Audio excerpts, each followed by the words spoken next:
하나님 말씀은 신약성경 요한복음 4장 21절로 24절 말씀 보겠습니다. 4장 21절로 24절. 예수께서 이르시되 여자여 내 말을 믿으라. 이 산에서도 말고 예루살렘에서도 말고 너희가 아버지께 예배할 때가 이르리라. 너희는 알지 못하는 것을 예배하고 우리는 아는 것을 예배하노니 이는 구원이 유대인에게서 남이라.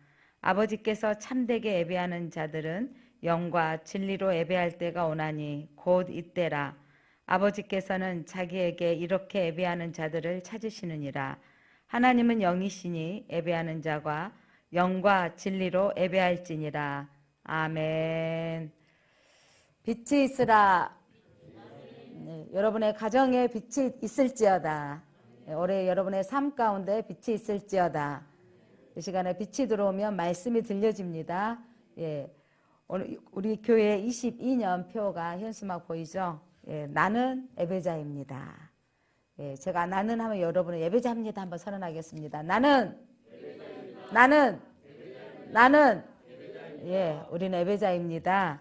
예, 시편 95편 6절 영신 예배 때 주셨던 말씀인데 오라 우리가 굽혀 경배하며 우리를 지으신 여호와 앞에 무릎을 꿇자.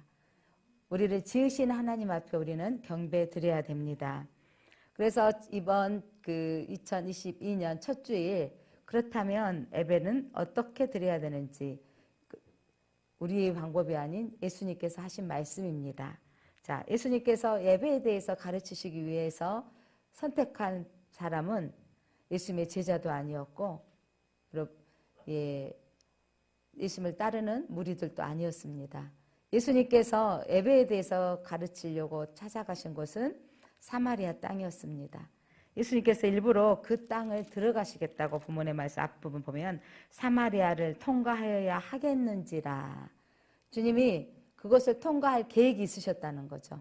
그래서 그곳에 수가라는 동네에 이르렀을 때 그곳에 물길로 오는 한 여인이 있었습니다. 자, 그 여인이 왔을 때 내게 물 좀 달라. 그때 그 여인은 모습을 딱 보니까 여러분 사마리아 사람과 그 유대 사람들이 구분 지어질 만큼 의상에서도 차이가 있었고 또 모습에서도 분명히 차이가 있었습니다. 아니 당신은 유대 사람인데 사마리아인 나에게 왜 물을 달라고 하십니까?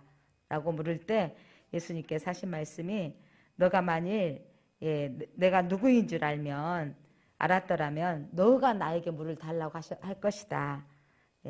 그러면 내가 너에게 생수를 주리라 라고 하시는 거예요. 그러니까 여자가 깜짝 놀라서 아니 나에게 물 달라고 내가 물 달라고 하면 물을 주실 분이면 물을 기를 뭐가 있어야 돼요? 그릇이 있어야 되는데 물 기를 그릇도 없으면서 물을 달라고 하는가? 이상한 이 아저씨 지금 이상한 거 아니야? 분명히 이런 생각을 했을 것 같습니다. 자, 생수를 그렇다면 내가 너에게 주는 물은 영원히 목마르지 아니하는 지금 이 샘물에서 나는 물은 다시 먹으면 목마르거니와 내가 주는 물은 영원히 목마르지 않는 물을 내게 주리라. 영생하도록 솟아나는 샘물이 되리라 라고 말씀하셨어요. 그때서야 이 여인이 주여 그런 물을 내게 주사 목마르지 않고 여기 물길로 오지도 않게 하옵소서. 자, 이렇게 예수님과의 대화 속에 이 여인은 이분이 특별한 분인가를 점점 알아가고 있습니다. 그러나 바로 알아가는 게 아니에요. 우리 같이 똑같이 아니 물 준다고 하신 분이 물 떠올 그릇도 없고 그런데 말하는 게 다르네 라고 하면서 그렇다면 내게 이 물을 주십시오. 내게 다시는 물 길로 오지 않게 하옵소서. 예수님께서 말씀하시는 물은 샘물을 주고 너가 목마르지 아니할 물을 주겠다 그랬는데 근데 이 여인은 또 물 길로 올 필요가 없는 그런 물이 있을까?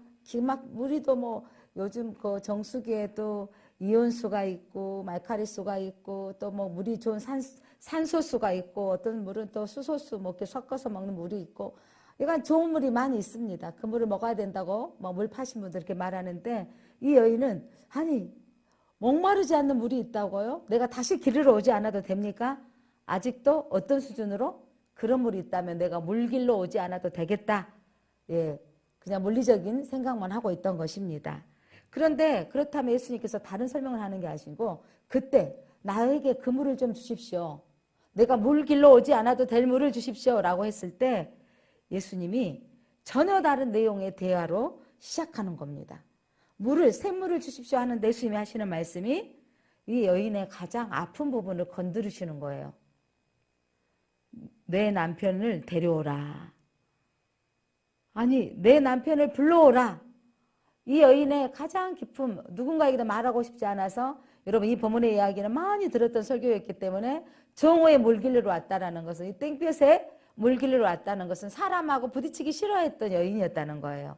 그런데 그리고 그가 남편이 5씩이나 있는데 이 여인이 지금 저는 남편이 없습니다 라고 했을 때 네 남편이 5이나 있는데 지금 남편도 네 남편이 아니다 라고 예수님이 그 아픔을 지적하는 거예요. 예수님께서 때로 우리가 말씀을 들을 때 우리 아픔을 칵 찌를 때가 있어요. 목사님 내 속을 알고 왜 저렇게 하시는 거야 이럴 때가 있는데 여러분 그때가 중요합니다. 예수님께서 이 아픔이 드러나야 그 생수의 강이 그 마음 가운데 들어가서 치료되어지고 회복되기 때문입니다. 사마리아에 있는 이 수가성 여인은요, 갈급함이 있어요. 먹는 물이 없어서 갈급함도 있지만 남편이 5씩이나 있는데 지금 있는 남편이 내 남편이 아닐 정도로 인생이 채워지지 않는 삶을 사는 여인 앞에 예수님이 오셨던 것입니다. 그리고 사람들 모이는 곳에도 가기 싫었고 남편이 5씩이나 있고 지금 있는 남편이 없다라는데 이상하게 많지만 사실은 결핍이에요. 희한한 건 여러분, 어마어마한 홍수가 쏟아지는데 사실 그때 뭐가 없다 그래요? 마실 물이 없다 그래요. 많지만 남편이 5씩이나 있다면 정말 어떻게 보면 이야 대단한 여자네 이러면서 뭔가가 채워져야 되는데 세상은요 여러분 희한하게 그만큼 채워지면 남편이 한 명밖에 없는 게 아니라 5씩이나 있고 지금 남편도 아니고 많은 남자하고 살아봤든지 이 여자가 어찌됐든 뭐 형수 큰아들 둘째 아들 셋째 아들 이렇게 해서 그 다른 형제에서 아이를 낳기를 기다리는 어떤 종류거든 많은 남편하고 살아본 적이 있을지라도 이 여인에게는 그럴수록 뭐가 있을까요? 더 갈급함이 있는 거예요. 자, 사는 것이 또한 힘들고 고통스러웠을 것입니다. 비난의 소리를 듣고 그렇게 자기 삶이 녹록하진 않았을 것 같습니다. 우리의 인생이 다 그런 것 같아요. 제가 2층 집에 살면서 신혼생활을 시댁에 들어갔다가 시작했을 때 아파트 26평을 들어갔을 때 이야 너무 좋더라고요. 여기에 있으면 얘들 장가도 들어갈 때까지 살겠네요. 이러면서 입주했었어요. 그런데 몇 년이 안 돼서 만족감이 없어지더라니까요. 30평대 집사님 집에 심판 가서 야 넓네 좋네 이 생각이 들어지면서 제 마음 가운데 부러움이 쑥 들어오면서 난 언제 살아보나 이러더라니까요. 처음에는 너무 좋아요 이렇게 해야 되는데 그러니까 직장생활 처음에 들어갔을 때 연봉이 얼마에 이렇게 작았을 때는 야 그렇지 않아 모두가 하는 말에 동일하게 연봉이 3천만 원만 되면 살겠네 5천만 원만 되면 살겠네 1억만 되면 살겠네 라고 하는데 여러분 1억 가서 처음에는 야 좋다 하는데 만족한 사람 있는가 물어보세요. 사람이 희한하게 많아질수록 집이 어떤 분은 우리 보통은 다 한 채 가지고 사는데 2채가 있고 5채가 있고 이런 분들한테 만족하냐고 물어보세요. 그분들한테 이야 부자입니다 라고 하면 아이고 별거 아니에요 이런 말이 동일하게 나와요. 이거 뭐냐면 인생이 많다고 해서 채워지지 않는 예수님께서 오늘 이 수가성 여인 이 여인을 찾아가셨던 이유는 인생에 채워지지 않는 갈급한 영혼에게 예수님이 찾아가신 겁니다. 우리의 인생 가운데 여러분 살면서 분명하게 지내놓고 보면 작년보다 올해가 또 이전에 10년보다 지금이 또 결혼 초보다 지금이 훨씬 더 좋아지고 더 나아졌지만 꼭 그렇지 않는 분들이 계시겠지만 그런데 지금 뭔가가 만족하고 감사하다 우리가 믿음으로 감사합니다라고 하지만 또한 한쪽에서는 공허함이 있습니다. 그래서 많은 사람들은 이 공허함을 채우고자 목표를 돈을 더 많이 벌어봐야 되겠다. 더 투자도 해봐야 되겠다. 그리고 더 많은 명예를 얻어야 되겠다. 더 권세를 얻어야겠다. 이왕에 사는 거 노세, 젊어서 노세라고 하면서 쾌락을 추구하기도 하고 더 많은 소유를 갖고자 합니다. 사람들이 이것들이 채워지면 공허함이 채워질 거라고 말하는데 쌍꺼풀 수술만 하면 이뻐질 거라고 생각했는데 그 다음에 콧대가 아쉬운 거예요. 콧대를 세워놓고 나면 눈처짐이 아쉬운 거죠. 여러분 한번 손대기 시작한 사람이 만족하는 사람이 없기에 성형외과는 줄을 서서 예약을 해야 될 정도까지 되어 있는 상황입니다. 채워도 채워지지 않는 게 인생인 것입니다. 오늘 예수님께서 이 여인 남편이 5씩이나 있고 손가락질 받는 그 여인에게 찾아왔던 것은 오늘 우리에게 찾아온 예수님과 꼭 같습니다. 자, 결핍을 채우기 위해서 사람들은 열정을 갖죠. 몸매를 만들기 위해서 또 뭐 근육질을 만들기 위해서 열정을 갖습니다. 그래서 뭔가가 되어지면 만족감이 있는데 야, 그 뭐 초콜릿 배라 그런가요? 예, 남자들 막 근육질 만들고 이러는데 그렇게 한번 만들면 또 그걸 계속 유지하려면 얼마나 고통스러운지 몰라요. 근데 그것을 지속하기라는 게 쉽지 않는 거예요. 그리고 다시 허망해지는 거죠. 거기까지 가봤더니 별거 아니네. 이런 생각이 들어지는 거죠. 학위도 마찬가지인 것 같아요. 예, 대학을 나오고 뭐 석박사를 따고 하면 그것이 엄청 기쁘게 돼. 그날 따는 날은 기쁜데 다른 또 자격을 취하고 싶고 뭐든지 지식은 지식대로 얻고 싶은 것이고 몸은 몸매대로 가꾸고 싶은 게 인생입니다. 자, 이래서 인생은 사람들이 살수록 뭐라고 하냐면 공허하다고 말하고 살수록 외롭다고 말하고 있습니다. 자, 이 평안함이 없는 상태가 바로 안식이 없는 상태입니다. 자, 하나님으로부터 멀리 떨어진 바로 에덴 이후의 삶, 아담과 하와가 에덴에서 쫓겨난 삶의 이후의 인생들은 이렇게 가져도 만족함이 없는 인생인 것입니다. 자, 오늘 이 여인에게 예수님이 다가갔던 것은 하나님이 아닌 다른 신랑을 찾아서 갔던 삶. 그래서 이 여인을 통해서 상징적으로 우리에게 보이고자 예수님께서 우리에게 나타내고자 하는 뜻이 있었습니다. 이 여인이 바람기가 많은 여인이어서 행실이 나쁜 여인으로 볼 것이 아닙니다. 자, 어떤 부분으로 남편이 5씩이나 있는 바람기 있는 여인으로 보자 때 계대결혼이라고 알죠. 큰아들이 죽으면 누구 아들이? 둘째 아들이 자손을 낳아줘야 되고 둘째 아들도 거절하면 셋째 아들이 이런 부분으로 볼 수도 있고 또 어쨌든 남편이 진짜 5씩이나 있다고 바꿔지는 행실이 나쁜 사람이라고 할지라도 오늘 예수님이 이 여인에게 찾아왔던 것은 단순히 이 여인을 향한 예수님의 계획이 있다라는 거예요. 그 어떤 것에서도 삶의 안정을 찾지 못하는 모습이 오늘 이 시대에 많은 사람들이라는 거죠. 그래도 여러분 이 여인이요 뭘 가난 그 마음에 있었냐면 영적인 가람이 있었다는 거예요. 남편이 5씩이나 있고 네 남편이 아니다라고 했을 때 이 여인이 탁 깨달은 거예요. 이분이 누구다? 메시아다. 내 삶의 모든 부분을 알아채리는 메시아다라는 거죠. 그때 주여 당신은 내가 보니 선지자입니다. 선지자라는 뜻은 미리 내다보는 것. 그래서 여러분 예수님을 우리가 생각할 때 뭐 점쟁이처럼 이렇게 알아보는 거 삭개오야 내려오라면 저분이 내 이름을 알아주신다. 물론 그것도 있지만 거기서 예수님 내 이름도 알고 내 삶의 내면까지 안다. 이 수준에 넘어서 예수님이 오늘 이 여인을 만나주시고 삭개오를 만나주셨던 예수님은요.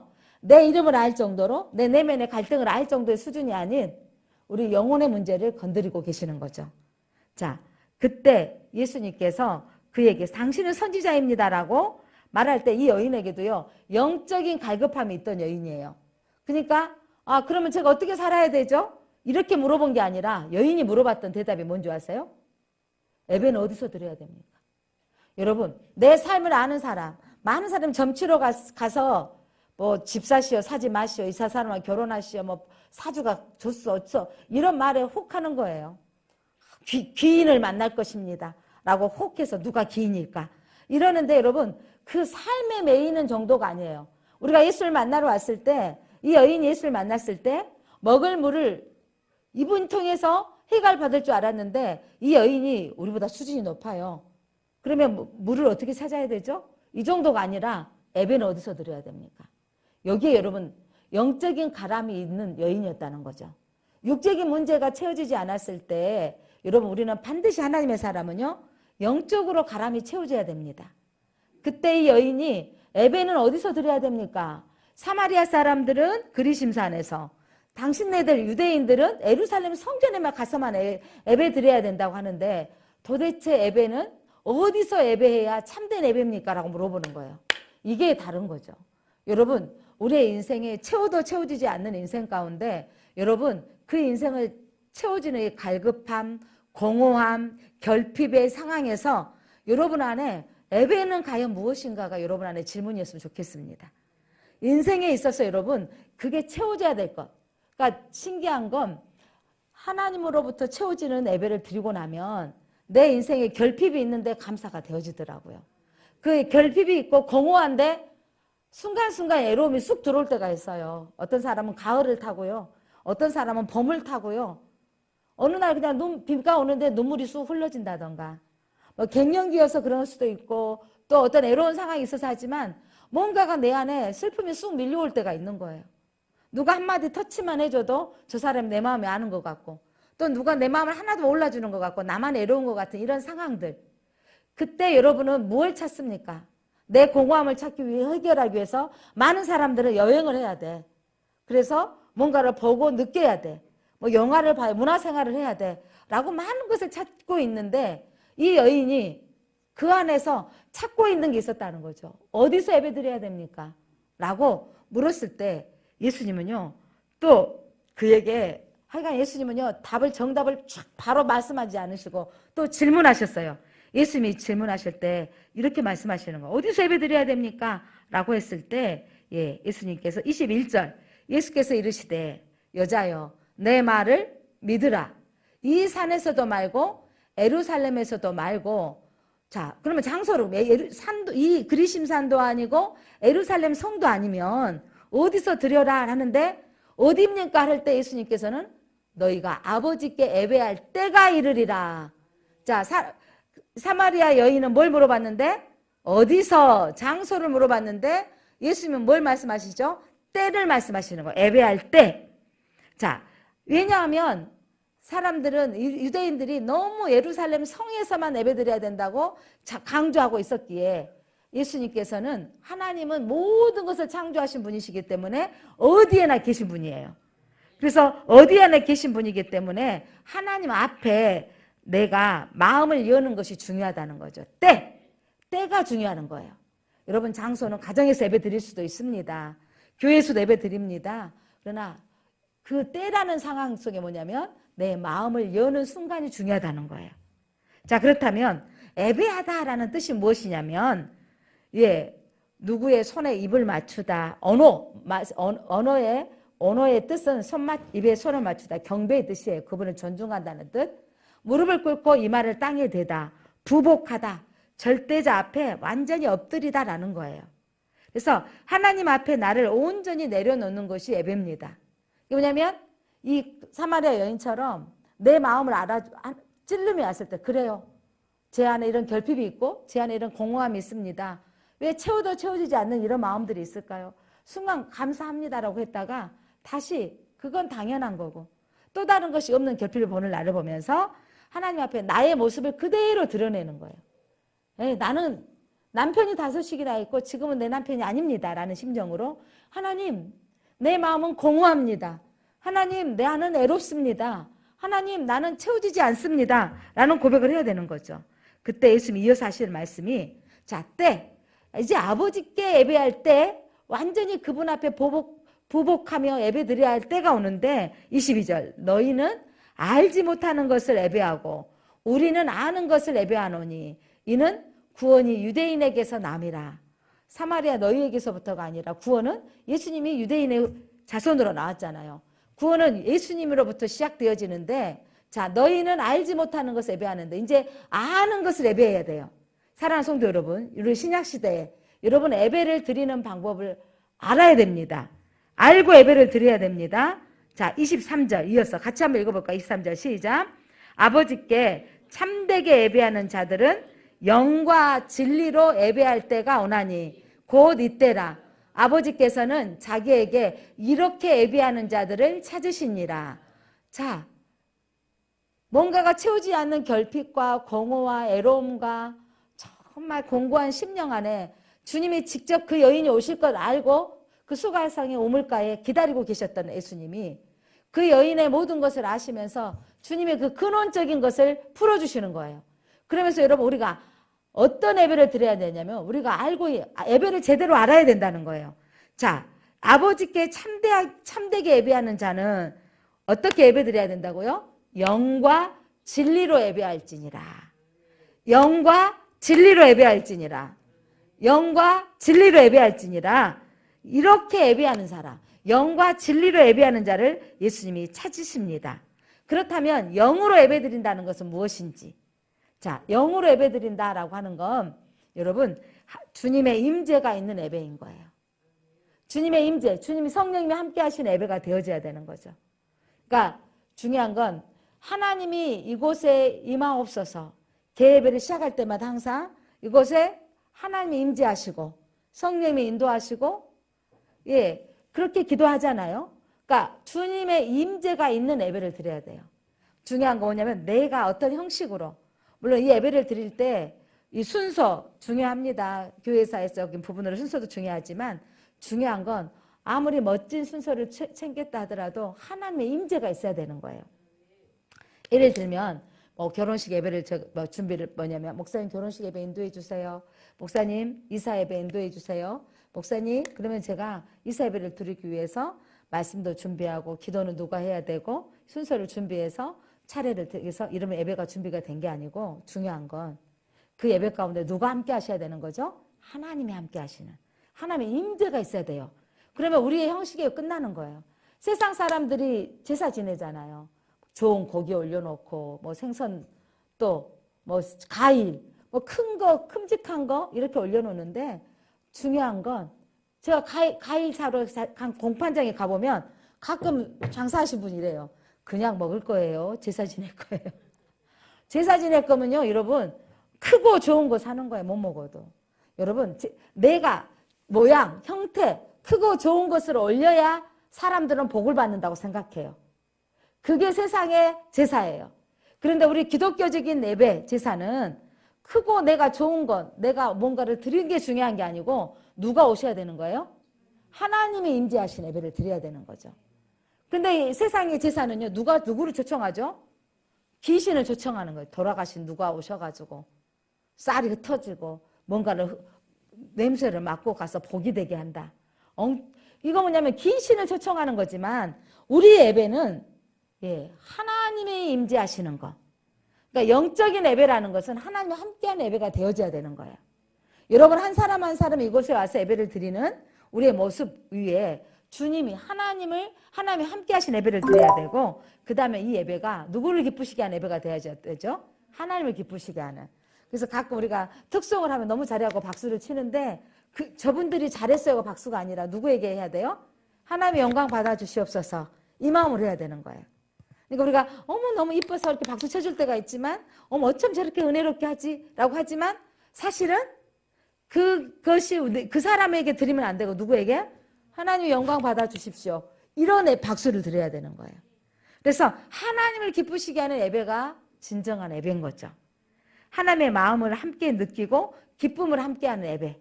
그래서 예배를 통해서 하나님 임재하시면 내 마음 가운데 음성이 들려져야 돼요. 오늘도 내가 사마리아 여인입니다. 주님이 나를 이곳에 지나오게 하셔서 교회에 오게 하셔서 이곳이 지금 우물가예요. 우물가에 오신 예수님이 너 지금 뭔가가 가져지고 집도 얻었고 집도 샀고 그런데도 만족감이 없고 또한 뭔가가 되어져 가는 어떤 것은 안 되어지고 또 결핍이 생겨질 때마다 나만 겪는 고난인 것처럼 느껴지지 라고 주님이 말씀하시는 거예요. 너가 가지고자 하는 것들 재산이 얼마가 되어졌고 뭐 어떤 사람은 부자가 되는 법 뭐 인터넷 제가 설교 요약도 보면 부자가 되는 법 해가지고 뭐 계산 이런 유튜버도 엄청 많이 나오는 것 같아요. 자 인생의 목표를 세워서 30억 100억 부자가 돼야겠다 뭐 설정해야 된다 목표를 세워야 된다 하는데 여러분 채워도 채울 수 없는 것이 인생이라는 거예요. 자 주님이 아시고 너희들 그것이 문제가 아니라 오늘 예배 드리는 우리에게 하나님이 너는 어떤 예배를 드려야 된다? 예배를 드리는데 때의 예배, 하나님이 임재하신 예배를 드려야 되는 거고 하나님이 기뻐하신 예배를 드려야 되는 것입니다. 자, 그렇다면 그 다음에 진리로 예배, 영과 진리로 예배한다 그랬잖아요. 자, 하나님이 임재하시는 예배, 그 다음에 진리로 예배 드린다. 진리는 곧 누구다? 예수 그리스도이십니다. 자, 진리는 누구라고요? 예수님이세요. 자, 요한복음 1장 14절 말씀 보니까 예수님께서 말씀이 육신이 되어 우리 가운데 거하심에 우리가 그의 영광을 보니 아버지의 독생자의 영광이요 은혜와 진리가 충만하더라. 말씀이 육신되어 오신 분이 누구죠? 예수 그리스도가 아버지의 독생자의 영광이요 예수님이 독생자 예수님으로 오셨죠. 은혜와 진리가 충만하더라. 그분은 은혜와 진리가 충만하신 분입니다. 1장 17절 율법은 모세로 말미암아 주어진 것이요 은혜와 진리는 누구로 말미암은 것이라? 예수 그리스도로 말미암은 것이로다. 자, 예수님이 바로 은혜이시고 예수님이 바로 진리이십니다. 그러면 어떻게 예배하게 되었는지 우리는 알고 예배해야 된다는 거죠. 자, 이제는 예수님 진리 가운데 예배 드려야 돼. 예수님 안에서 예배를 드려야 되는 거예요. 그러면 예수님은 여러분 복음이잖아요. 복음은 누구다? 예수 그리스도십니다. 근데 복음을 믿으십니까? 이 복된 소식이 뭐냐면 예수님이 내 죄 때문에 십자가에 못 박혀 죽으셨고 예수님이 부활하시고 승천하셨습니다. 그 예수님이 다시 오실 것입니다. 나는 그 예수님의 자녀입니다. 그러니까 보혈의 능력으로 자녀된 내가 십자가의 복음으로 예배를 드려야 되는 거예요. 그래서 우리 가장 큰 복음이 뭐냐면 나는 하나님이 내 아버지요. 나는 하나님의 자녀입니다. 누가 예배 드릴 수 있냐면 여러분 이런 거 있잖아요. 자, 아버지 해갑잔치인데 이제는 아무나 들어올 수 없어요. 이제 막 못 들어가게 하고 막 이런 상황이 되는데 나 우리 아버지 해갑잔치 들어가는데 왜 들어가야 돼? 내가 우리 아버지 딸이기 때문에 우리 아버지 아들이기 때문에 오늘 몇 명 들어간다 하면 그 속에 나는 당당하게 내가 우리 아버지 딸인데 왜 못 들어가요? 예배는 여러분 하나님이 내가 자녀인 자로서 당당히 드려야 할 예배인 거예요. 내가 하나님의 자녀이기 때문에 당연히 드려야 될 것입니다. 그래서 여러분 십자가의 복음으로 드리는 예배는 뭐냐면 주님이 나의 죄 문제를 해결해 주시고 십자가의 죽으심으로 나는 자유케 되어졌습니다. 이 자유함으로 드리는 예배를 드려야 되는 거죠. 그래서 여러분 진리이신 예수님은요 내 안에 늘 감동을 주시는 거예요. 오늘도 여러분 안에 이 감동이 있기를 바랍니다. 나는 자녀이기 때문에 드려야 할 특권이 있는 거예요. 하나님 우리를 만드시고 지으셔서 예배자를 찾으시는데 하나님 그 예배자가 내가 되어진 게 우리는 감동인 거죠. 오늘 이 추운 날씨에 하나님 삶의 우선순위가 예배가 되어져서 왔을 때 아이고 내가 또 주일이 와버렸네. 기차 안에서 부모님 때문에 억지로 이렇게 되어진 예배가 아니라 감동이 있는 예배를 드려야 돼요. 내가 하나님의 자녀인 것이 감사합니다. 내가 하나님을 아버지라 부를 수 있는 자녀가 되어짐이 감사합니다. 이건 자녀에 대한 특권인 것이죠. 예수님이 이렇게 말씀하셨어요. 14장 요한복음 14장 6절 예수께서 이르시되 내가 곧 길이요 진리요 생명이니 나로 말미암지 않고 아버지께로 올 자가 없느니라. 예수님이 길이십니다. 예수님이 누구라 그랬어요? 진리인 거죠. 그렇다면 예수님이 또한 생명인데 나로 말미암지 않고 아버지께로 올 자가 있다 없다? 없습니다. 우리는 예수로 말미암아 아버지께로 왔습니다. 오늘 예수님의 은혜로 말미암아 아버지께 경배하는 자가 됐습니다. 오늘 이 경배하는 자의 이 특권을 누리셔야 돼요. 여러분 이 여인이 예수님이 예배드리는 방법을 알려줬을 때 그의 인생이 바꿔져 버린 거예요. 대낮에 물동이를 들고 왔던 이 여인이 물동이를 내던지고 그의 삶의 주인이 메시아인 것을 만났다고 했을 때 그의 인생이 바꿔진 것처럼 여러분의 예배를 통해서 예수 그리스도를 만나면 여러분의 인생의 가치관이 바꿔지는 것입니다. 그렇다면 영적인 예배를 드린다는 거. 자, 하나님 임재 가운데 하나님이 함께 하신 예배를 드려야 되고 예수 그리스도의 죄로 인하여 거듭난 성도들이 감사함으로 드린 예배. 나는 아무 공로 없는데 예수님이 나를 위해 십자가 죽으셨기에 나는 그 은혜의 감사함으로 드립니다. 라는 이들이 드려지는 이 예배란 진정한 영적인 예배란 로마서 12장 1절 말씀 같이 한번 읽어볼까요? 그러므로 형제들아 내가 하나님의 모든 자비하심으로 너희를 권하노니 너희 몸을 하나님이 기뻐하시는 거룩한 산 제물로 드리라. 이는 너희가 드릴 영적 예배니라. 아멘. 오늘 우리는 하나님이 이곳에 임재하시기를 기도했습니다. 하나님 이곳에 임재하옵소서. 하나님 이곳에 임재에 가득한 이곳에 죄로 거듭난 죄 문제에서 해방되어진 여러분들이 이곳에 왔습니다. 이곳에 예배를 드리는 이 예배가 하나님께는 영광이요 오늘 우리에게는 그래 나는 인생에 채울 수 없는 정말 내 인생에 늘 만족함이 없는 내 인생 가운데 하나님으로 말미암아 예배자가 되어졌을 때 자 너희가 드릴 영적 예배는 자 이런 예배를 드렸다면 그것으로 끝나는 게 아니라 내가 제물이 되어서 드리는 예배. 자, 내 몸을 하나님이 기뻐하는 산제사로 하나님 나를 받아주시옵소서. 하나님 나를 통해서 영광 받아주옵소서. 여러분 중요한 건 제일 기뻐하시는 게 여러분의 몸이 주님 앞에 오는 거예요. 여러분 몸이 이곳에 앉아있는 거예요. 이 몸으로 하나님 앞에 찬양 드릴 때 하나님 기뻐하시는데 뿐만 아니라 이 몸이 예배당에서만 예배가 되어지는 것이 아니라 삶의 현장 속에서 가정에서도 예배자가 되어져야 되고 직장에서도 내 안에 계신 주님이 드러나는 삶을 살아야 됩니다. 그래서 여러분 참된 예배란 물과 성령으로 여기서 물과 성령이라는 것은 성령의 임재하신 물과 성령으로 세례받고 제사함 받고 성령으로 거듭나서 예수 그리스도의 마음으로 예배하는 거예요. 자, 이 예배는 하나님이 기뻐하는 예배가 되어지고 우리는 여러분 제일 큰 복이 뭐라고요? 내가 그리스도 때문에 하나님의 백성이 되어졌습니다. 하나님의 백성 된 자가 해야 될 특권이 뭐냐면 예배드리는 거예요. 아무나 예배할 수 없다니까요. 그래서 이 예배드리는 특권을 받은 자로서 내가 예수 보혈의 십자가의 보혈로 씻음 받으셨습니까? 성령으로 거듭나셨습니까? 예수 그리스도가 여러분의 주인이십니까? 거듭났다는 것은 예수님의 주인으로 바꿔진 삶. 그 사람은 예수 그리스도가 원하는 예배, 주님이 원하시는 것은 여러분 주님이 내와 함께 하시는 거죠. 임마누엘. 제일 중요한 건 이 예배를 통해서 주님을 만나러 오셔야 돼요. 오늘 첫 예배를 드린 여러분 2021년 목사가 기도하고 우리 교회 가운데 주시는 말씀이 뭐였냐면 우리가 나를 지으신 요 앞에 엎드려 경배하자는 거예요. 하나님께 예배하는 해가 되자는 거죠. 나는 예배자입니다. 여러분 내가 예배자라는 것은 너무 놀라운 은혜인 거예요. 이 내가 예배자라는 여러분의 내 삶의 목적이 나는 살아서 주님이 부르시는 그날까지 나는 어떤 사람이 돼야 되는 거죠? 예배자가 돼야 되는 거예요. 자, 그래서 이 예배자로서 살아가면서 성령의 임재 가운데 오늘 또 예배드리는 성도들은 나의 실체를 아는 거죠. 나는 사마리아 여인입니다. 나는 가져도 만족함이 없는 여인입니다. 하나님 나는 공허합니다. 하나님 나는 갈급합니다. 하나님 내 인생에 어떻게 내 갈급함과 이 공허함이 채워질 수 있습니까? 주님의 원하시는 예배를 드리면 여러분 내 안에 진정한 기쁨이 오는 거예요. 저는 이 예배 시간을 통해서 하나님의 음성을 듣는 게 제일 중요하다고 생각합니다.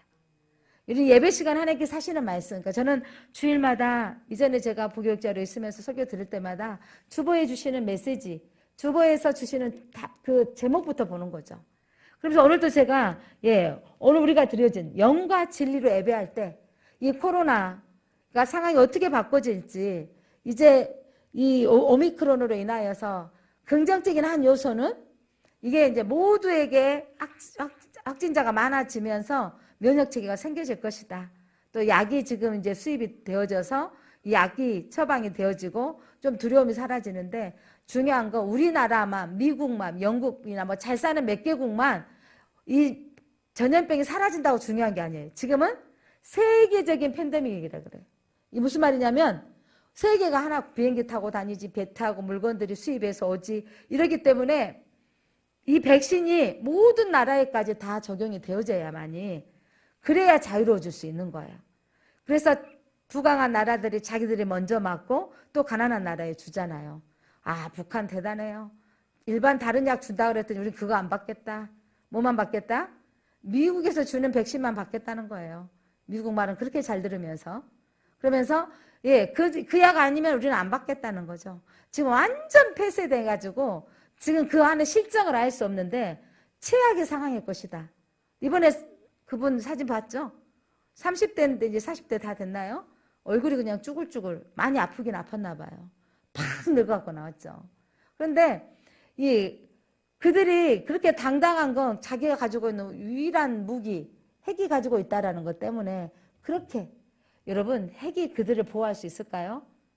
그들이 주장하고 있는 것은 핵이지만 세상의 힘이 우리를 지켜주는 게 아니고 여러분 중요한 건 하나님 우리를 지켜주셔야 됩니다. 그래서 진짜 성령에 있는 예배를 드린다는 거. 저는 이 예배 시간에 말씀 듣다가 눈물 흘려보고 말씀 듣다가 하나님 말씀을 붙들고 기도했다가 하나님 저를 목회자를 부르시고 이 사역을 감당하고 있는데 정말 저는 목사님들마다 목회자의 담임 목사의 기름 부음의 영이 있는데 그 담임 목사에게 흐르는 강력한 은사가 있는데 뭐냐면 성도들이 잘 될 때 기뻐하는 거. 그러니까 내 자식이 취업되어지는 것보다 사실은요 여러분의 자녀들이 취업되어지고 여러분들이 좋은 일 있을 때 제 마음이 솔직히 정말 담임 목사가 되기 전에는 뭐 설마 그랬는데 진짜 그래지는 거예요.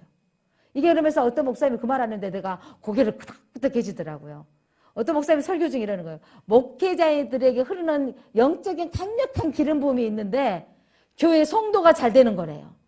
교회 성도들이 기뻐한 일이 생기면 기뻐지고 슬퍼한 일이 생겨지면 슬퍼진다는 거예요. 그런데 제 마음이 진짜 그러면서 성도들이 진짜 잘 돼야 될 것이 무엇인가.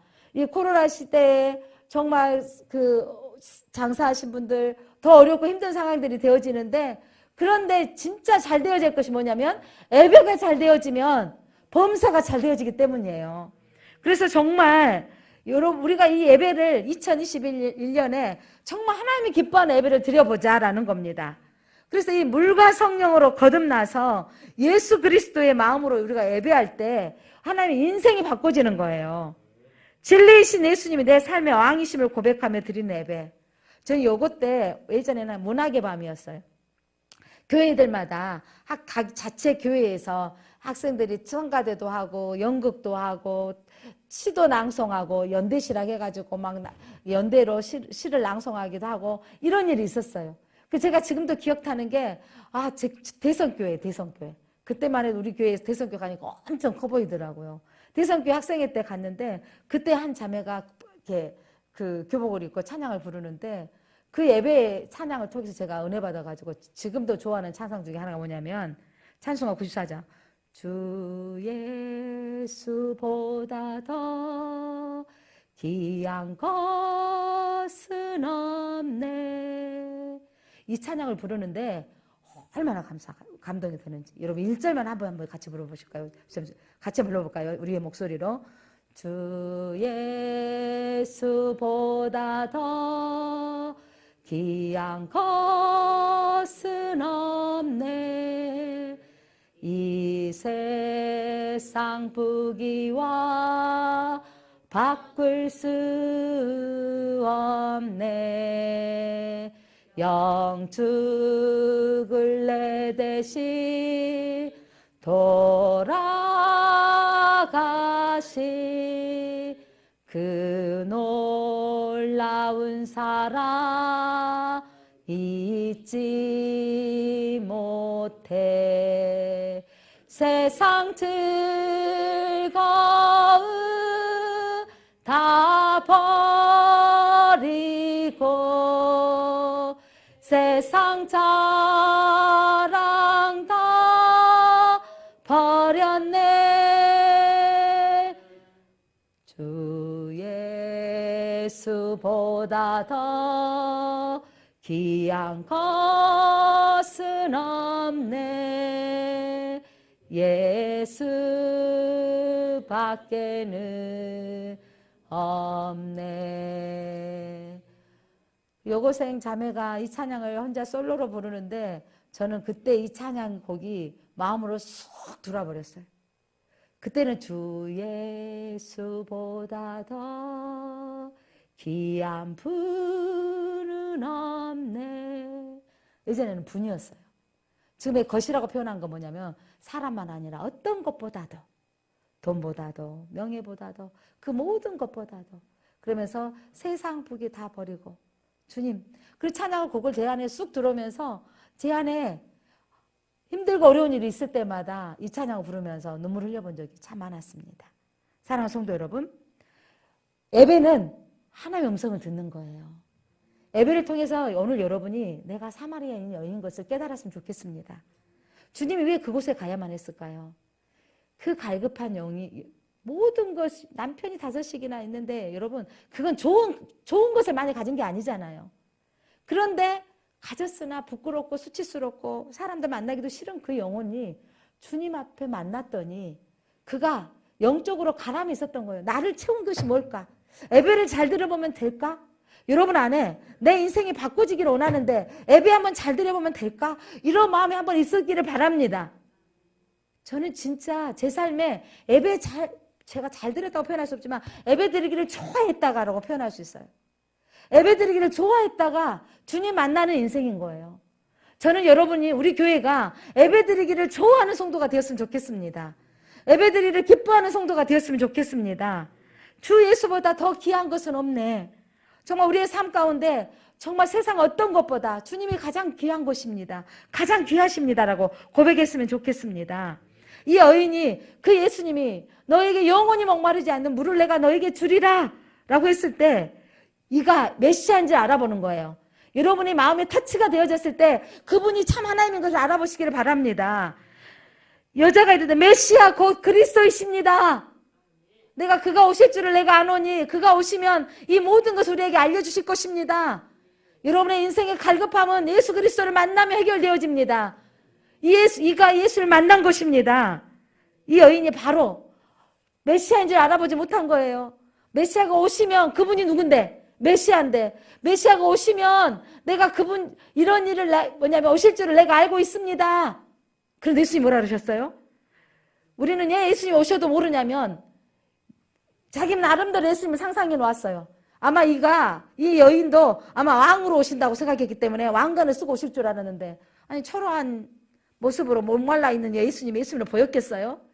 메시아가 오시면 내가 이렇게 나를 알아보실 분이 오실 거라 생각했습니다 라고 하는데 진리를 눈앞에 두고도 알아보지 못한 여인처럼 말씀이 여러분에게 선포되어져서 여러분의 인생 예배만 잘 드리면 하나님을 만나기만 하면 여러분의 인생이 바꿔진다고 외치지만 예배 한번 잘 드린다고 되겠어? 이런 생각이 온다는 거예요, 여러분.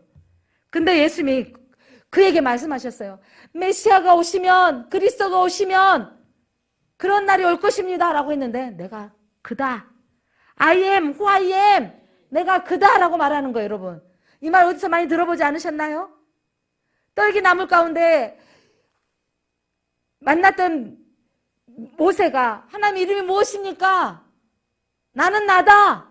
내가 바로 그다. I am who I am. 내가 하나님이다 라는 말씀이에요. 내가 바로 메시아다 라는 겁니다.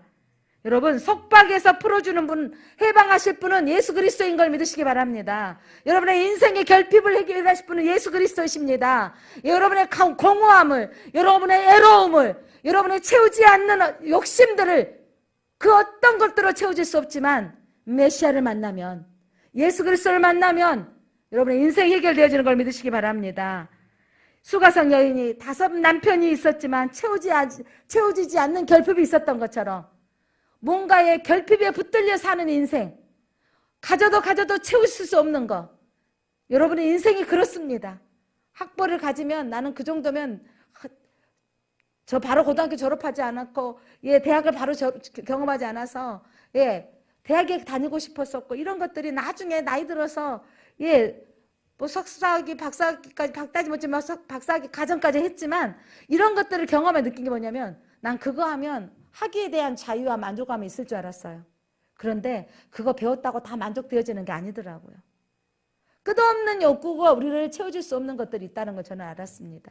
사랑하는 성도 여러분, 그런데 내가 무엇에 붙들려 사는가? 어떤 사람은 돈 버는 게 붙들려 사는 것이고 학벌에 붙들려 사는 것이고 명예에 붙들려 사는데 여러분 그것은 여러분 가져도 공허함을 줄 수밖에 없는 거예요. 여러분 그것에서 그런 속박에서 벗어나는 거 해방시켜 주시는 분은 오직 예수 그리스도십니다. 우리의 삶에 그래서 필요하. 그러면 세상 것은 다 필요 없다. 이런 말 하면 여러분 조심해야 돼요. 돈 벌고 사는 것은 다 필요 없는 거 아닙니다. 명예도 가져야 돼요. 믿음의 대통령도 세워져야 돼요. 후보가 다 믿지 않아서 문제지만 예전에 믿다가 지금 안 다니셔. 그러니까 뭐예요? 우리 교회 이찬수 목사님 그분이 교회 다녔는데 7년 전에 다니고 그 이후로 안 다녔다고. 우리 교회에 대적되신 분이라고. 참 그러시기 쉽지 않을 것 같아요. 예전에 7년 전에 저리 안 나오고 있는 성도들도 가끔 기도하고 있기 때문에 우리 성도다 이럴 수 있거든요. 그런데 교회에서 2년 이상 안 나오면 재적 성도가 돼야 되는 거라는 거죠. 삶에 필요하는 것이 여러분 구하는 것이 행동이 전부 헛된 것이 아닙니다. 문제 무엇이 헛됐냐면 나를 사로잡을 때가 문제인 거예요. 돈이 나를 사로잡은 것이 문제고 명예가 나를 사로잡아서 거짓말쟁이가 돼버린 게 문제인 거죠. 그것들을 가지고 하나님이 가진 것들로 하나님의 사랑을 흘러보내고 하나님의 사랑을 나눈다면 그건 중요한 거예요. 그래서 여러분 돈도 필요합니다. 명예도 필요합니다. 헛된 것은 아니지만 그것들에 사로잡힘을 살지 마시기 바랍니다. 그것들에 매여서 살지 말기를 바랍니다. 중요한 건 우리는 예수님께 붙들려 사는 삶을 살아야 돼요. 예수님께 붙들려서 주님 내게 돈 주시면 그것들로 세상에 흘러보내겠습니다. 주님 명예 주시면 하나님의 그리스도인으로 살면서 그리스도인을 사는 것이 이렇게 살아야 된다고 흘러보내겠습니다. 그렇게 사는 삶을 살아야 된다는 거죠. 우리가 성령께서 책망하시면 그래 내가 더 한번 예배드려야지. 그렇게 나아가는 거예요. 정말 여러분들이 이번 올해 한 해 일부 예배로 끝나는 인생이 아니라 여러분 한 번 더 예배드리는 수요일 밤에 금요일도 예배드리시기를 바랍니다. 그래서 올해는요 부서별로 사역부별로 금요기도에 돌아가면서 한 달에 한 번이라 한번 예배드려보자. 한 번 더 예배드려보자라고 우리가 함께 기도하려고 합니다. 예배가 살면 인생이 바뀐다. 한번 선언하겠습니다. 예배가 살면 인생이 바뀐다. 예배가 살면 인생이 바뀐다. 그렇습니다. 우리가 예배가 살아야 인생이 바뀝니다. 그럼 여러분이 가치관이 바꿔지는 거예요. 내게 주시는 것들을 하나님의 이름을 위해서 흘려보낼 수 있는 거. 이 양의 부자 되는데 내 자식한테만 주는 게 아니라 세상에 흘려보낼 수 있는 삶으로 산다. 얼마나 복이 되겠어요. 이 양의 명예 가진 거 하나님의 영광을 살면 얼마나 좋겠습니까?